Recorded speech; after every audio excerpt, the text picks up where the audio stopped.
Hello, friends, and welcome to this edition of the Coming In for a Landing podcast. I am your host, Paul Hudrick, and again, I am joined by another very, very special co-host, a good pal of mine, guy I worked with for a while that I was with, I don't know, every single Sixers game it felt like for the last couple of seasons, and that is, of course, from 97.5, the Fanatic and Sixers Outsiders, Tyrone Johnson. Ty, and genuinely, it is so good to see you, man. Good to see you, man. I appreciate you having me. Big time. Yeah, and I guess we got to start the podcast with an apology because you were so kind as to have me on your show this past Saturday. Yeah. And I don't know what was going on with my cell service. I got dropped twice, and then the third time I was like, it's just not going to happen for us. But I am formally apologizing to you for that, everything that went wrong there. Nah, things happen, man. We'll do it again and do the show every week. We'll be fine. That sounds good. But I'm really excited to have you on. I had Devon Givens on last week, John Gonzalez the week before that. And even since then, plenty going on in the NBA, plenty going on with the Sixers. And I guess, normally I want a Sixers focus and all that, but this trade that literally just broke right before you and I got on here, it's worth talking about. I feel like we have to talk about it. And that's, Russell Westbrook going to the Washington Wizards, John Wall, and a first-round pick going to the Rockets. So you initially see that. What's your first reaction? My first reaction literally was, well, the Wizards are a playoff team. That was the first thing I thought about because Westbrook attacks. We know if you know what Westbrook does. Beal can really shoot it. Bertans can really shoot it.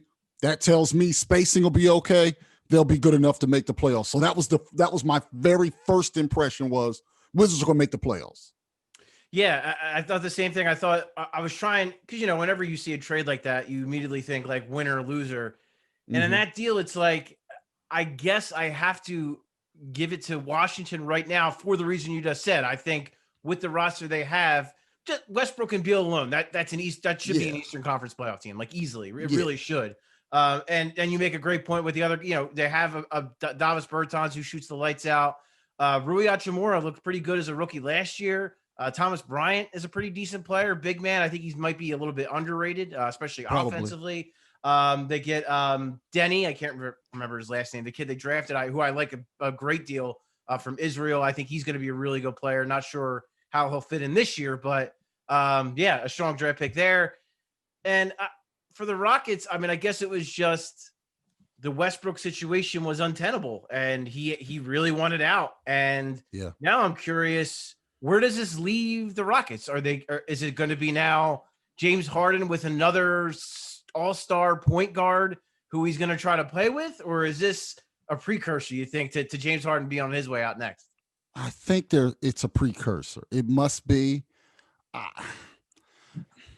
Here's the problem. He doesn't shoot it well enough for it to matter to me. And that as far as raising the game, like Westbrook and Harden were weird, partially because Westbrook doesn't really shoot it and he wants the ball. John Wall, I think, is pretty ball dominant, but he doesn't really shoot it well. So I think it'll be a weird fit. So I don't think they're just doing this for the short term. Maybe that first round pick is going to be part of another move or something. I'm just trying to imagine.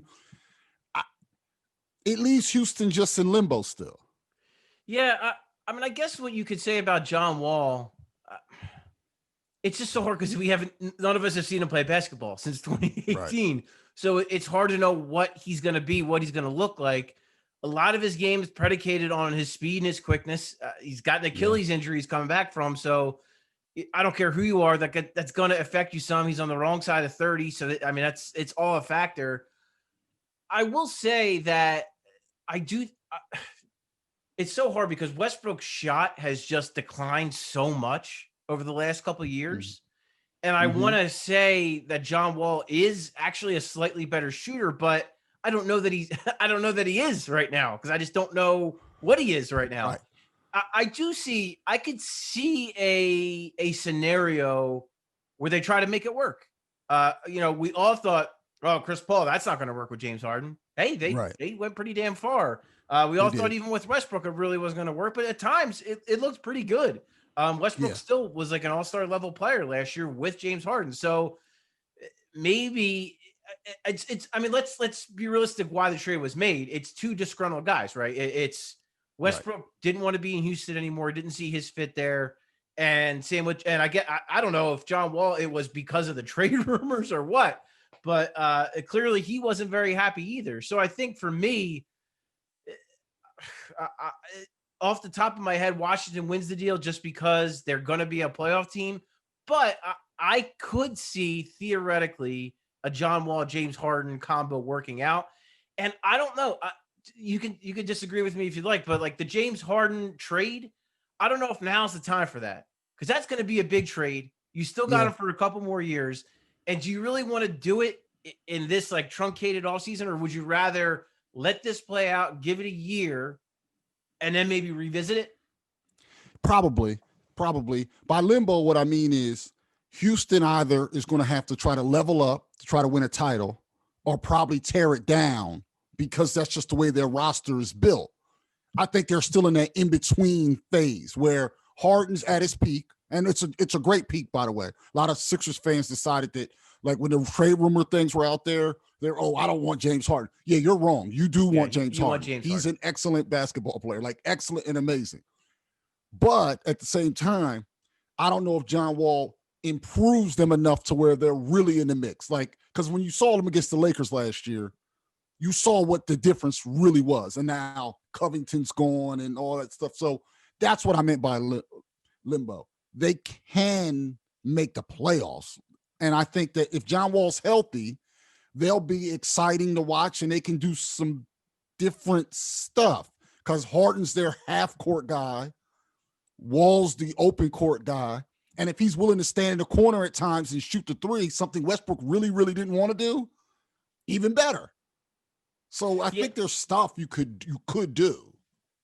Yeah, I think that you might have nailed it there. It's a willingness thing. You know what I mean? I think that Westbrook, and let's be like, and I don't want to, I don't want to talk smack on Westbrook, because he's a really good basketball player. He's won an MVP in this league. He's really, I mean, he's great. He's a great player, but he's also clearly not the easiest guy for everyone to work with. I mean, that's been apparent. So maybe you bring in, to your point, you bring in a John Wall who maybe will be more, accommodating to James Harden's play. Like maybe he'll kind of fit in better, and maybe that'll work. And then also too, maybe he'll see it as John Wall's got to have a chip on his shoulder, right? I mean, this is a guy who was an all-star player, tore up his Achilles, and now everyone's doubting him. He got traded, they also got a first-round pick, which means that's how the Wizards valued you. And this is that's how the league values you, is that you needed another first-round pick to get thrown in. He's got the big contract that everyone, and let's be real, it's a bad contract considering his injury. So he's got that. So I think he's going to come out firing with a chip on his shoulder for sure. So I'm interested to see how that all plays out. I'm going to bring it real fast. Yeah. This proves you can move any contract in the NBA.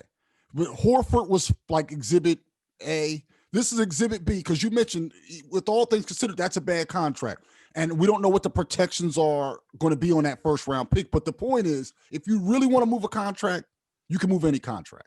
No, that's an excellent point. And I think Daryl Morey was probably really proud of Raphael Stone. That was a Daryl Morey kind of move, right? There it is. A big contract. It's maybe you don't get, maybe it makes your team, to what you kind of said earlier, it makes your team like worse right now.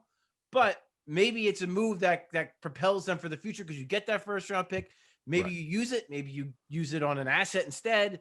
And, and now maybe John Wall plays nicer with James Harden. Although I kind of forgot about the fact that they traded Covington, though, because that really is going to, I mean, they still got Gordon, they still got PJ Tucker, but where does that leave the rest of their roster? And that's what I meant by limbo. Like, I think they'll make the playoffs because Harden's so good. And he'll make Wall better. If Wall's 85% of what he was, he might end up being the same, because he can make a guy 15% better because he's that good.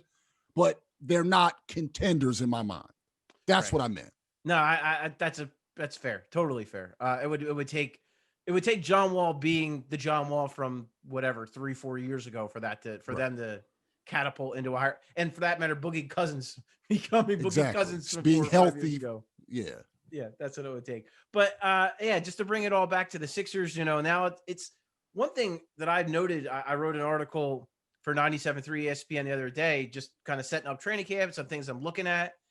And I just thinking about it, the Eastern Conference is going to be better. And like, Yes. not a little bit, like a lot better. I mean, I know the Bucks, the Bogdanovich thing didn't work out, but Drew Holiday, man, that's a hell of an upgrade over Bledsoe. The Nets, that's obvious. The Celtics and the Heat aren't going anywhere. You could argue the Pacers are going to be better because Oladipo is fully healthy. Who knows what his situation is? And I know he's trying to put out some fires there, but he's still a hell of a player. TJ Warren really elevated his game during the bubble. You have the Washington Wizards, who are going to be, I think you'd have to say that they are going to be competing for that 7th and 8th seed. The Sixers can never beat the Magic for whatever reason. So there's that. So yeah, I mean, the Eastern Conference is going to be better. So when you look at the hierarchy and you see what the Sixers have done, and I think you would agree with me that the fit is just immensely better with this team, and it looks like a better basketball team on paper, at least from a fit standpoint, than last year. Where do you see them falling in Eastern Conference when you give all these teams getting better? I think they could be 4th. I think the Raptors, as of this moment, they're not as good. And I forgot the Raptors. Jeez. Yeah, Raptors have taken a step back from last year, this year, based on the roster. Coach is still good. You pay Van Fleet a lot of money. With that, you lose Gasol, you lose Ibaka. You had guys a couple guys who took steps forward in the regular season who struggled in the playoffs. We have to see if it's real now. That it was easier with Kawhi and Lowry. Lowry's a year older. For that reason, I think of all those teams, the Raptors are the only one that sort of took a step back. That's still a playoff team, but now I don't think they're a legit threat to maybe win the East. I don't think so. The Bucks are still the best team, in my opinion. Agreed. Heat 2, Celtics 3. The reason I say that is there's something weird about the Celtics. We know how good Tatum is, or how great Tatum is, how they use Brown and Smart with Hayward gone. It seems like there's always a weird fit for stretches in a regular season every year with the Celtics. I don't know why. They figure it out. The coach figures it out later on, but something about that. So I have them 3rd, and I think the Sixers can be 4th. Yeah, that's why why I pretty think fair. they can. No correction. 4th or 5th, because the Nets. Because of the Nets. I left the Nets out. I do wonder about the Heat in a regular season, because I think the bubble, I don't think anything was fluky about what they did, but I think that it was just different, and their camaraderie and that Jimmy stuff really, really works in a bubble.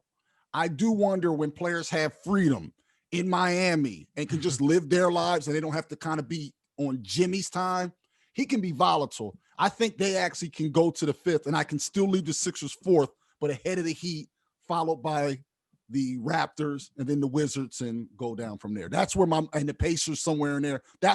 Those are my 8 playoff teams, by the way. Right. Yeah, I think that's all fair. So I think the Sixers can be 4th if Doc is real, Embiid is healthy. I think they can be 4th. That's where I'm at. But long way to get there. And it's always for everything comes back to if Embiid is healthy, if Ben Simmons takes his game, if he starts shooting, if he gets, ascends his game to another level. And it's just every year it's that. And that's the price you pay for having 2 superstars. You get them very young, and you have to watch and wait for them to develop. And this is the price you kind of pay. You have to go through I get it. Everyone, all Sixers fans went through the process, and it was horrible. It was arduous. But it did get you those 2 guys. And then the problem is, once you get those 2 guys, it doesn't mean they're going to win a championship. That means you're going to have to deal with their growing pains too. And if you're a Sixers fan, you got to hope that those growing pains are more in the past, and that, we're getting past that now. And it seems that way. It seems like maybe we are. You bring in Doc Rivers, who I think he's not like a heavy-handed guy, you know what I mean? But I just something that caught me that was interesting was he talked on Tuesday, first day of training camp, and he said he was asked about Tobias Harris, and he said, I thought last year he dribbled too much, and I need to get him back to making quicker decisions. Now, listen, that's pretty innocuous, not bad, pretty benign for most guys. But when I think about Brett Brown, and like, listen, and I was a Brett Brown supporter, but if there was one knock on the guy, he was just way too positive. And he was, and just, it seemed like sometimes he maybe was afraid to like walk lines. And then when he did cross the line, it didn't go over well. So I think Doc is a guy who I think is not going to be afraid to say, hey, I need Joel Embiid to do this. Hey, I need Ben Simmons to do that. I think he's not going to be afraid to do that. And I think that's going to be huge for both of them and for the team in general. Yeah, another thing that he said was he talked about the pick and rolls and running them more. Now, we know Joel Embiid has not been comfortable doing them. He said, oh, no, they'll do more this year. He's not calling out Embiid, but he kind of is. And he says, and we're going to do more with Ben Simmons, because there's been times where Simmons has not been a good pick and roll player because of his, fact out, because he doesn't shoot and people go under all the time. And if he's not going to make them pay, but the fact that the coach is saying, oh, we're doing it with those two too, that's already kind of telling them, like, when you show up, when we finally can actually practice on Monday, on Monday we can actually practice everybody together. Yeah, you guys are doing pick and rolls together. And that's just going to be it. And now they know they're going to have to do some pick and rolls. Brett he didn't like pick and rolls. In fact, that was one of the many issues with Jimmy Butler. Yeah. That was like, and I would say too, part of it with Brett, and we could all admit this, is he didn't really have pick and roll players. You know what I mean? Like, he didn't have a guard that could really run it. Like you mentioned Ben. I mean, teams are just gonna go under it because they know they're gonna dare him to shoot. But now you have, guess what? You run a pick and roll with Steph Curry and Ben Simmons, where Ben Simmons is a screener. You're not going under Seth Curry. You are going over on that, and you're probably going to get a lot of easy baskets. And then I love the idea of Ben Simmons on those kind of short rolls, hitting guys in the corner, whether it's Danny Green, whether it's Tobias, whomever it is. So I think it's a combination of Brett Brown. Yeah, I agree. He didn't seem to, that wasn't like a big part of his offense. Part of that was personnel. Now with Doc, it is going to be a part of the offense, and they have more personnel that can do it. With Shake Milton, who can run it well, with Steph Curry, who can run it well, with, I think, even Tyrese Maxey is going to be able to do it to a pretty good degree. And I think he's going to be a pretty good playmaker out of that. So yeah, when you consider all that, and I think that's a positive sign too, like you said with Embiid. I mean, for whatever reason, I don't know. None of us ever got to the bottom of it. He didn't like to roll. He wasn't, and then like he kind of wasn't good at it because he didn't like to do it. I don't know. I never really understood that, because the dude is a monster and he's so athletic that if he rolled to the basket, he would get so many easy touches. And even if it just got him one-on-one in the post, that's a win for the Sixers. Right. Because he's probably going to get a basket out of it. An easy catch. Right. Because when guys are scrambling, they can't double him on the catch the way they did against the Celtics. Anybody that watches that Celtics series, he was getting doubled on the catch constantly. Right. If in a pick and roll situation, like you mentioned, if he goes and seals quick, they can't double him on the catch. Like it's mathematically impossible. You can't cover that much ground. So again, when you're doing it too with a guy like a Seth Curry, like who's one of the best shooters in the NBA, and then you put him and Joel Embiid in a pick and roll, that puts a defense in a serious spot. Because how do you defend that? You can switch on it, but that'll be a disaster. You know, if you leave Seth alone, he's going to fire and he's probably going to make it. So it's definitely a pick your poison kind of offense. I'm very interested to see Tobias in it. I'm very interested to see how that, because I did think it was interesting. That was a really good point I thought that Doc made, is that when he was with the Clippers, he was kind of no nonsense. He either got downhill or he shot the ball pretty much. When he got here, and it was weird because it was almost like, tell me if I'm wrong, you might have seen the same thing, but like it felt like that with everybody on this team last year, whether it was Tobias, whether it was Josh Richardson, Al Horford, everybody on the perimeter seemed tentative. Yep. Like they would like, if they would pass up an open shot or a good shot to get into a bad shot or a turnover. And that's why I think like Furkan and Shake Milton had so much success, because they came in, say what you want about them, they weren't afraid to shoot. If they were open, they were open and firing. And I want to talk a little bit more about Shake. I know that's a guy that you and I have always liked from the get-go. We've always been big Shake fans. To hear Doc Rivers tell it on Tuesday, to hear Shake Milton tell it himself Wednesday, it sure sounds like he is going to be this team's sixth man. And it's worth mentioning that Doc Rivers was asked, who do you see as kind of a lead guard off the bench? And he said Shake. He couldn't have said Shake fast enough. Talked about how focused he is on improving Shake and letting him play freer. And it's noteworthy because Doc had Lou Williams. Doc had Jamal Crawford. Doc's always kind of had these really good scoring guards, even back to his Celtics days, guys that can kind of come off the bench and just score in bunches. So what do you, first of all, because it seems like if that's the deal, right, that Shake's going to be the sixth man, you're looking at probably Seth Curry and Danny Green are your two new starters, I would assume. Mm-hmm. So first of all, do you like that idea? And what do you expect out of Shake with him in like that sixth man bench scorer kind of role? It's interesting. So we'll get to it.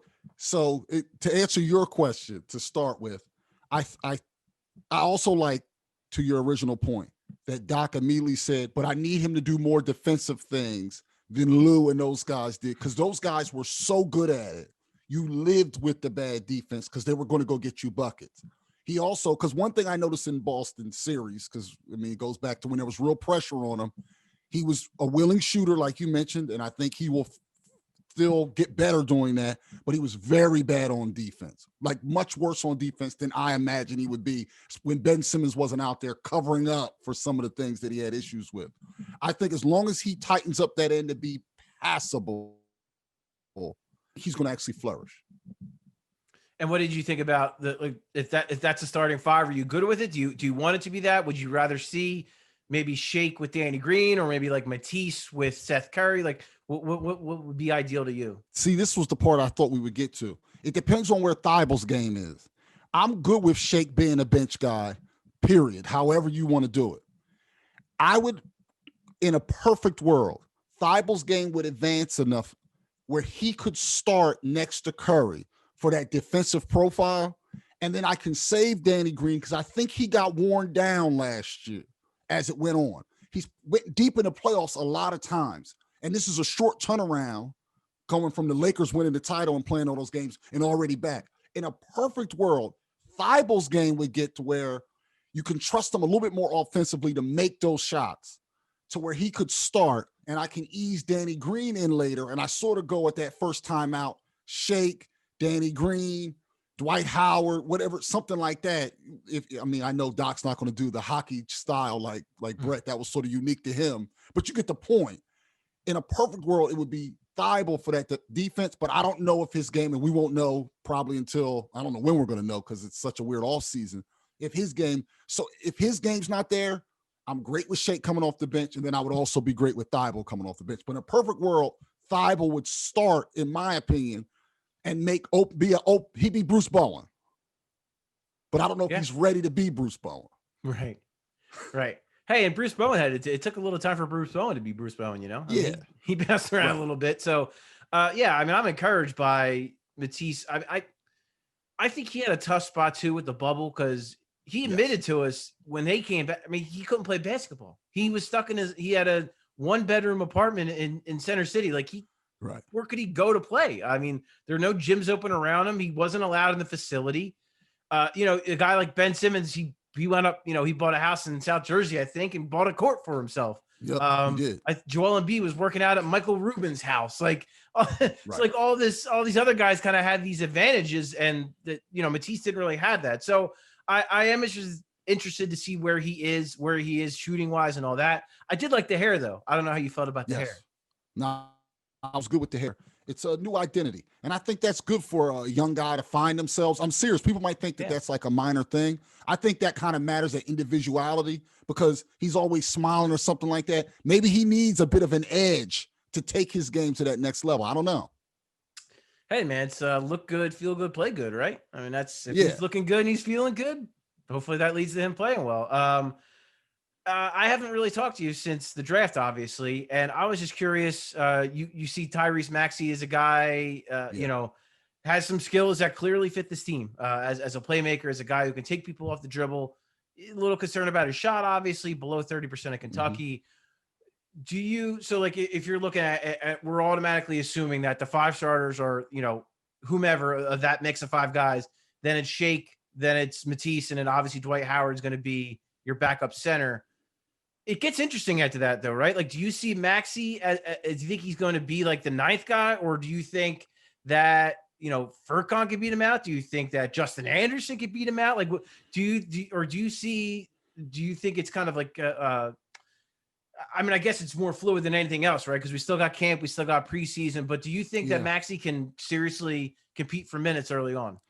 That's going to be an interesting part. And I need to see where everybody's game is. I know Maxey talked about how much he had been working, and I know for a fact he's been working out with LeBron and Ben Simmons out in California because he's with that Clutch Sports crew. How competitive are those games really? I know we see the videos of them, but we don't see the games. I want to know where his game is. And then also the guy who's going to be interesting is Mike Scott, because I don't know what kind of mix he's in, but you probably need a 4-ish type of guy somewhere in that mix. And if Tobias is playing the 4 a lot, you need a backup at some point. So that'll be interesting. I think it'll depend on where Shake and Thibel's game is. Thibel's the one I'm watching the most. If Thibel's making shots, I don't know if he would have a lot of room early, because if Shake's getting first crack at it and Thibel's making shots, he's going to play because his defense is so good. It doesn't leave a lot of win, and then Curry's going to play and Green's going to play, so there won't be a lot for him, and then he's clearly 9th man. But if any of those guys falter, it seems like Doc really likes him. I believe it when Doc was talking about on draft night how much they liked him. And the weird thing about that shooting number, he was terrible at Rupp and shot really well everywhere else. There are times where a certain gym just doesn't agree with you. I don't know why that happens, but it does happen. Is he a bad shooter, or was he just a bad gym? Because he shot great on the road. So that's another thing we'll have to find out. Because if he's also making shots and a couple of those guys aren't, you know what Doc's going to do, because Doc makes it clear he cares about defense, but he wants to score 120 a night. And if he's helping guys get to 120, he's going to play. Right. And he said he wants to be top 10 offense and defense. And that's the attitude you should have. I mean, I get it. Like, you want to be able to play defense, and this team should. I mean, you have arguably 2 of the best defenders in the entire NBA with Ben Simmons and Joel Embiid. So you better be a top 10 defense. And then, people kind of forget that Danny Green's, was an all NBA defender, still can play defense very well, even when his shot's not falling. So they have really good defensive pieces. Scoring is going to be the big thing. Because listen, defense, when you look at it defensively, that wasn't really their issue last year either. I mean, they got, with the Celtics series, it was just a disaster mismatch with Horford. But overall, they weren't a bad defensive team at all last year. They were a horrible offensive team, especially when Al Horford played with Ben Simmons and Joel Embiid. So, but now we don't have to worry about that anymore. So that's great. No, and it's funny you bring up, him not shooting well at his own home arena, which was interesting. He was asked about it, and he said something where they didn't typically warm up at the arena's court. It was a weird thing, but he said, it's apparently legit. Plus, I mean, he shot 83% from the line. 83% is not a fluke. Like, you have to be a pretty good shooter to hit 83% of your free throws. What I like about him too is he creates space. So his release to me is a little low, which I don't love, but I think he's going to be so good at being able to get a little room and get a little space. I think he's going to be able to get his shot up at the next level. So we'll see. Another guy who I think, again, he's going to be a factor to how much of one we'll see. But Justin Anderson, when you saw that signing, what was your thoughts? Come on, he's the original Club Tyrone guy, the OG. But so I love him. But the biggest thing is he's a different human than when he left. Been to the G League, been around. But I like that he's a glue guy. The one issue I had with the way Elton built the team outside of the Horford thing or anything like that was the lack of continuity, it seemed like, personality-wise. I don't know why, but it seemed like they weren't ever really having a lot of fun together. And say what you want, I think that kind of matters. Like LeBron and AD getting along so well, I think was contagious for the other Lakers. The way everyone loved Jimmy Butler was contagious for the Heat players. I really do. The way people like Lowry with the Raptors, those guys were a cohesive group of, they were. The Sixers, even the year when they took Toronto to 7, never really seemed like that as a unit. The fact that he's Joel Embiid's friend and he's also cool with Ben Simmons, to me, actually does matter in a locker room, because those guys are not best friends. They're not enemies. I'm not talking about breaking them up. I'm saying they're not best friends. They don't hang out every day. The fact that he's kind of friends with both of them, I actually think matters in a locker room. And if he can help you with hustle plays, and we know he's tough, he's an end of the roster guy. Why not? I really don't see any downside to that signing. It's the lowest possible risk. There's nothing. It costs you So from what I understand, they had to pay him a couple extra bucks basically because other teams wanted him to come in on non-guaranteed deals as well. So Right. they threw him a couple bucks to kind of convince him to come here on top of, the Joel thing. He clearly, that meant a lot to him. I knew they were close. I didn't realize how close. Right. When we heard Justin talk, he said they were in the bubble. They were talking constantly. Justin kept telling him, hey, I'm a free agent, get me to Philly. So I'm sure Right. Joel Embiid probably was in there. It was in Elton Brand and Daryl Morey's ear being like, yo, JA's out there. Like, why not take a shot at him? And I just thought it was really cool. Like the way Justin Anderson even talked about the fact that he likes to push Joel Embiid. And Yes. I think that's a factor too. Cause say what, and I don't want to put dirt over Al Horford because Al Horford was a pro. He did his job. He didn't complain. He did it. He worked hard every day. Wasn't a fit here. We all know that. We all can get over that. But Al Horford is not the kind of guy who's gonna go to Joel Embiid and be like, yo, and you know what I mean? Like, and just tell him, you know what I mean? Like he'll give him advice and it'll be good for him from that standpoint. But I don't think he's the guy who's gonna push. And Justin Anderson, as much as, he's an end of the bench guy. He's a guy who's not going to be afraid to go to Joel Embiid and be like, yo, man, like, come on, like you need to take this game or something. You know what I mean? Just like little things here and there. I don't think you can discredit that at all.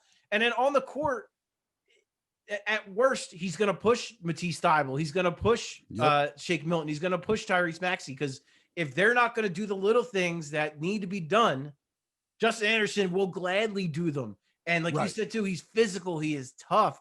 And they need that they need a little bit of that. You know what I mean? Like you talk about Mike Scott, they need a little bit more of that. They need a little bit of a snarl, a little bit of toughness, a little bit of edge. And I think Justin will definitely provide that. And from what I understand, it's a non-guaranteed deal. So there's a chance he doesn't make the team. But man, to me, from what I understand, he's basically, if he doesn't make the team, it would be very surprising. Yeah, I agree with you. I think he's going to make the team. One thing that keeps going back to the Boston series, I know, is those wing players were too comfortable. Tatum and Brad, they were able to just move around too comfortable. And I'm not asking Tobias to be something that he's not. I'm asking Justin Anderson to be who he is. Add a guy to be that factor. Just, if he comes in for 10 minutes in a game, whoever he's guarding is going to feel him for 10 minutes. That makes a difference to me, guys just going through the lane, because it makes it even harder for Embiid at the rim if guys are just able to get there with ease. He can't foul out. He can't foul. This isn't the 80s. He can't afford to get a bunch of flagrant fouls. You need someone on the perimeter who can play with a little bit more of that toughness, and that matters. And if Thybulle, for example, who's sort of, you would think if you were looking at the roster coming off the bench, he would be the guy to do that. Like you said, if he's unwilling or unable on that particular night, this guy will always be willing to do so. Always. Yeah. And it's funny because I think back to, we all remember the Heat series that Justin Anderson and Dwayne Wade, which erroneously Justin Anderson got called for a technical for getting thrown to the ground. But I just think about that series, and then I really thought that Brett Brown should have used him more in the next series against Boston, and he didn't. I agree with that. For the exact reasons you just stated. Like he is not going to he's not going to back down from anybody. You remember the whole thing earlier this year with Marcus Morris, where Marcus Morris bopped him on the head, and he's like, yo, come on, dude. But it was because he got under Marcus's skin. And that's what a guy like that, guys like that are worth having. Guys like that are worth keeping around. Even if he's not in your regular rotation, just to have a guy like that where you could say, all right, Justin, I need energy. I need you to go out there and I need you to get on that dude. And I need you to be in his jersey. And Justin will gladly do it. And he'll chase a dude up and down the court for 48 minutes if you ask him to. And you brought up too, the idea that he's not the same human he was, when he was here. It was really interesting to hear him talk about how humbled he was. He said, I didn't necessarily need to be humbled, but I was by the G League experience. Because it's completely different. You're on long bus rides. You're not riding first class. You're not staying in the fanciest of hotels. You're not getting the best amenities that you would get in the NBA. So it was totally different for him. So I think that experience too will only make him better. Will only stand to help make the Sixers better. When you look at the coaching staff, we got Doc and Yeager, Sam Cassell, and the big emphasis Doc keeps talking about is wanting them to play faster, wanting them to play in transition. They did that under Brett Brown, but I guess Doc wants to do it even more. So how do you think how do I want to phrase it? I guess, do you think they are better equipped to do that now with this roster when you have the guys you have, when you have shooters, when you have Ben Simmons, who assisted on more threes than any player in the NBA last season? Like, could you see them being even like, because again, Brett Brown wanted them to run at that breakneck pace. Do you think they're going to be even more of that this year? Probably at times. And I think what that allows the balance of using Ben Simmons to his best ability and using Joel Embiid to the best of his ability. What it allows you to do is Joel Embiid, I don't believe there are times where people say he's selfish. I don't believe he's selfish in this way. If the Sixers are up by 30 because they're running a lot and he doesn't have to go all the way in the end at times because Ben Simmons takes off and then Curry makes a wide open three, I don't think he's going to be mad about that. But we know if they need a bucket, he's still their best half-court option by far. In fact, I saw an advanced stat that said that as far as they were talking about who's going to be the closer, did you know by the advanced stats among high-usage player, the best player in fourth quarter in the NBA by like a large margin was Joel Embiid? We wouldn't recognize that because we only remember the turnovers and stuff like that. But that efficiency late in games tells me that he'll get his when it needs to be. But I think that's the smart default way to play if you want to get the most out of Ben Simmons. And he made it clear, I'm going to give him the keys.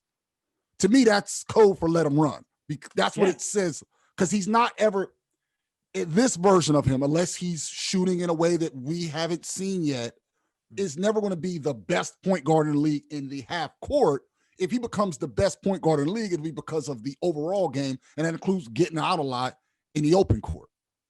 See, and I'm really interested to see how Doc's going to, because Doc, the first time we talked to him, he said, when he was asked about Ben, he said, I don't want to give him a position because I don't want to pigeonhole him. Like I want him to just play. Right. I don't want him to be a point guard or a forward or whatever. I just want him to play.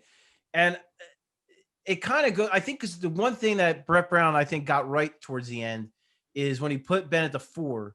And the idea was not that, hey, Ben's not allowed to bring the ball up. No, Ben is, of course, like, especially on a defensive rebound, if he grabs it off the rim, he's going to go. So basically, if it's a miss, get the ball to Ben Simmons and let him take off like a freight train. Right. If the ball goes in, then you take it out of bounds and someone else brings it up. And I think that strategy will still be in play, I believe, with Doc Rivers. I mean, I could be wrong. We'll see what happens. Especially now when you consider that you have guys, you have more ball handlers. I mean, with Seth Curry, who I think is a little bit underrated as a ball handler, with Shake Milton, who is solid, so he can play point guard. And then Maxey, you actually had, that's 3 ball handlers. You didn't have 3. I mean, you had Howell Neto last year. Like, you had to play Neto in the playoffs. Right. Like, you didn't have 3 guys like that. No, you just didn't. And that's going to make a big difference. The question is going to be, will both of the stars their game to another level? And then what does that look like? We kind of know what that would look like with Joel Embiid. So that's the weird thing. He's always simpler in a way because okay, he can be better in the pick and roll. He can be in better shape. Like, they're very simple things. With Ben, it's a little bit more nuanced. Just like a lot of the positives of his game are a lot more nuanced. Some of the problems are also a little bit more nuanced because if he's not just going to flat out just, if I get in the corner and I'm open, I'm going to shoot it every time. If that's not happening, he has to do other things on the margins, be a better screener. Not that he was a bad one. I'm saying be great at that. If he's the best screen and roller in the league, okay, we can live with that. Like, those are the things that we're going to have to watch with him as far as how that offense goes to me. If it gets to where Doc wants to go, will he be in the subtle ways much better than he's been in the past? Because he was at times uncomfortable before he got hurt in the bubble off the ball. There were still those times where he kind of stood at the elbow and just froze. Kind of like when Jimmy Butler had the ball. That's still been in his game sometimes when he's off the ball. He still has that thing where there's times where he doesn't really know what to do. And I'm not saying that as an insult. It's like, well, if I'm not going to shoot, where should I be on the floor? I think that's the thing that I'm interested if Doc can work out. Because if he can fix that, this offense can really hum, I think. Yeah, and I'm curious because we saw the first scrimmage in the bubble. Ben takes 2 corner threes. And we're like, okay, boom, here we go. Like, this is what everyone's been waiting for. And then it just kind of, he didn't really get a full chance to play. But then when we saw it, we didn't really see him. I mean, I don't want to, because he didn't, at least from my point of view, he didn't pass up too many open looks. No. But I also didn't see him actively seeking them out either. That's what not to cut you off. That's what I meant. I think there was times where like you can put yourself in a spot where if you make a hard cut and catch it at the elbow, you just turn and fire. That's what I meant. I feel like, I don't know if he had I know I'm going to screen over here or do a back screen. Somebody's going to run around. Then what do? I feel like he was still thinking about that. But if he engages more and has a plan, doom, V cut. This, like, if he had more things in his bag, not even shooting things, just basketball movement things that Embiid is suddenly actually really good at, that we don't really pay attention to because Joel Embiid's just, look at him, he's over there. If he does a little bit more of that stuff, I think it could really help the offense, and he wouldn't necessarily have to shoot much. He's probably going to have to shoot more than he has in the past, but it doesn't need to be this drastic thing to where we have to still talk about it all the time, because I'm actually annoyed talking about it, but it is kind of his fault we have to keep talking about it. Right. Now, and I feel like last year we kind of got cheated because, Embiid was hurt for a while, and then Ben Simmons starts playing the best basketball of his entire career. Yep. And then Embiid comes back, and then Ben Simmons gets hurt. Then we get to the bubble, and then Ben Simmons gets hurt again. And Joel, it was just like last year, I feel like we just got cheated because we didn't get to see those two together. And then when we did see them together, it was a mess because of the fit of the pieces around them. So I think off that alone, off the fact that the roster's built better, that they're both coming in healthy to start, and they both are going to have a chip on their shoulder. And I think Doc Rivers is going to help. I just think all these little things are going to help. I think, again, you can't underestimate the assistant coaches. You can't underestimate the impact a guy like a Dave Yeager is going to have on their game-to-game strategy, or how Sam Cassell is going to, maybe he'll be in Ben's ear a little bit. Maybe he'll be the one that kind of elevates Shake Milton a little bit. So I'm just really curious to see how that all plays out. But I think that's a good note to end it on, dude, because it's the bottom line, right? Everything on this team comes back to Ben Simmons and Joel Embiid, and whether or not, because, when we first started talking from the outset, we both agreed probably like 4 or 5 seed seems reasonable, right? When you factor everything in, what would make them be better is if both of those guys just juggernaut off to a completely different level. Then the other thing is, you got some tradable contracts. You have Mike Scott around $5 million. You have Terrence Ferguson just under $4 million. Daryl, if they show that they can maybe take this up a notch, maybe Daryl Morey's a little more aggressive than he was originally planning. So I think this season, it's just every year is kind of like this, I guess. But the variance to me is incredible. Like, I could see them winning the East, and I could see them maybe being 5th in the East. Yeah, it's funny you say that. I know we're about to wrap up. And I know people think it's a cliche, but the players are so good where it's realer than in other situations. If Simmons and Embiid come back as superstars instead of all-stars, they could make the finals. If one of them becomes a superstar instead of an all-star, they could probably make the finals. I think that's how good, if Embiid's no doubt, or if Simmons just takes this leap, like, they can be really, really great. As is, they're still better than they were last year. So I guess the floor is better than last year's floor. The ceiling, though, is definitely much higher this year without Al Horford in that weird mix. Yeah, I think that's a perfect way to put it. I think it really do. That their floor is much higher, because I think last year again, we're talking about on paper here, but when you just look at fit and everything, just immensely better on so many fronts, and deeper. Like, now we're talking about options and like guys who could play and guys who might be fighting for minutes. I mean, that's right. It's a welcome conversation compared to what we were talking about, this time, I guess around this time last year, right? Although Christmas was the peak of it, where we all sort of thought maybe, and then not so much. But Tyrone, thank you so much, man. I really appreciate you coming on. For having me. Means a lot to me that you did it. I really do miss seeing you at games. Hopefully sooner rather than later, man. And we still need to get a beer together. That needs to happen. No, this stupid pandemic has really messed some things up. A lot of things up. It really has. But I appreciate you, man. And I appreciate everyone so much for tuning in. Please subscribe, rate, comment on what you like about Coming In for a Landing. And we're going to have more guests along the way. maybe a more permanent co-host. We'll see. We'll see how things happen. That'd be cool. I don't really know. Maybe a theme song too. I saw someone was giving me crap because I don't have a song, but that's coming. It's all in the works, guys. But I appreciate you guys so much for coming and checking this out. And we will talk to you next time on Coming In for a Landing.